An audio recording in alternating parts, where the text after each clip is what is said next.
We're here with head men's soccer coach Dale Parker. Bit of an interesting start to the year, but if you don't mind just kind of going through your thoughts, a bit of a bumpy first game against Florida Tech, but it seemed like the guys really came back strong against number 7 Rollins. Yeah, it was an interesting start. Obviously, the schedule is very, very difficult. We knew that going in. I think we showed perhaps a little bit of naivety on Thursday. We tried to have a good go at Florida Tech, and we controlled some good parts of the game, in particular in the first half, but we found out the hard way. Any soft giveaways or any silly moments of just switching off and you can be punished. I thought the first half we did okay, but we probably got away with a few opportunities that we didn't get away with in the second half.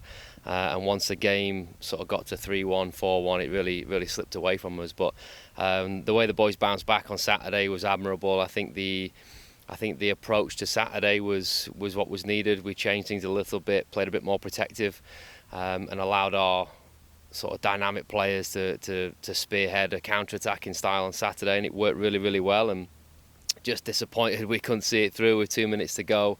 I think the boys deserved it, but all in all, it was a great bounce back against another phenomenal team. So, starting off the year with a loss, a tie against 2 nationally ranked teams, a good start to see what you have. And coming in, you more or less had to reconstruct this roster. You brought in, I think, 15 guys, whether that's transfers, incoming freshmen, and along with a couple of guys coming up from the dev squad. Just kind of take us through the challenges and I guess kind of the good side, knowing that you can more or less craft this roster in your image pretty much from year one. Yeah, it's been interesting. We had 10 guys make their debut on Thursday. And again, it's not ideal circumstances to be fielding a brand new team with the schedule that we have. As you just alluded to there are some benefits to it. I think there's guys who are a bit more accepting to the way I want to play and the way this program's going to be playing moving forwards. There's always going to be some bumps in the road early on, even with 2-3 years down the line. Even with returning play, there's always going to be bumps when we're trying to improve our style and improve the way we want to play. But yeah, this year's it's experimental, especially in these first 6 games. It's going to be game to game, trying to plug holes and see where we can improve and see what we can basically take forward and basically add more to our style. But again, the opponents aren't ideal for this. We're testing the waters against some of the best teams in the country, whereas really we should be an established program going into these games. But we're going to keep battling, we're going to keep fighting. I think the players are taking on board the information quickly. They're absorbing it and they want to play this way. It's not like they want to sit back and protect and defend. They want to go after teams. They want to play a more attacking brand of football, especially at home. And hopefully we'll see that in our game tomorrow night. Just kind of touching base on the plethora of new players coming in. Christian Hatley, a player that you're very familiar with from your time at Lincoln Memorial, scored 2 goals the past week, was named PBC Player of the Week. I think he took that honor once in the South Atlantic Conference, scored, I think, 3 goals his freshman year. But just guys, take us through, especially this early in the season, seeing him, more or less hit his goal total from last year in just, 2 games. Yeah, he's a unique player. I think having worked with him last year, he fits perfectly into the way I want to play.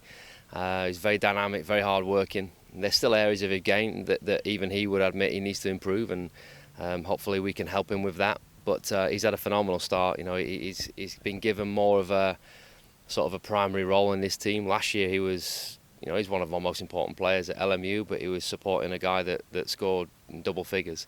We've challenged him now to get that kind of goal tally, and he's been exceptional since he's got here. He's had a fantastic summer playing in USL2 as well, and already he's shown what kind of an impact he can have at this level. I think this is a step up from where he was last year in terms of the players he's got around him, the opponents that we're facing, and he's shown he can handle that and he can lead this team forward. So we're really excited for him. Obviously he's not going to get carried away with the way he started. He wants to get better and improve and go on to bigger and better things, and I'm sure he will.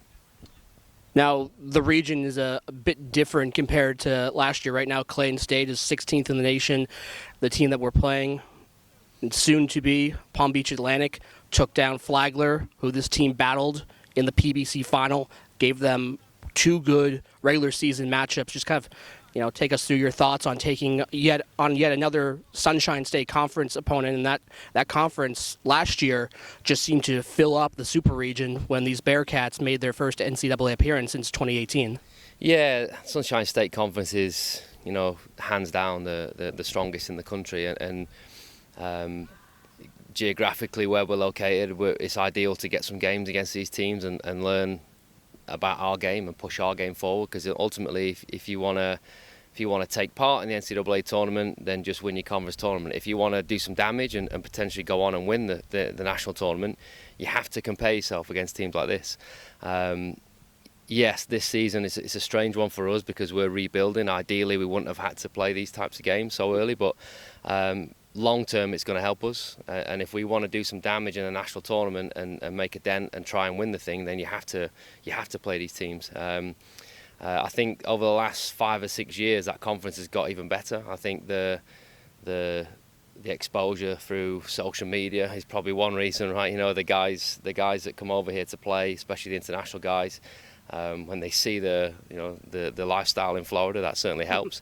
Lander alone lost 4 players to the Sunshine State Conference from the roster from last year, so it just shows you what they're able to do and what they're able to attract. But I think we can do that here. I think we can build our own program here that's dangerous, that's difficult to come to. And that's what we're hoping to see tomorrow night, and we'll start that tomorrow night. But we're going to start building something special here that's going to compete with that. And I'm determined to make sure that this region is not just dominated by the Florida teams.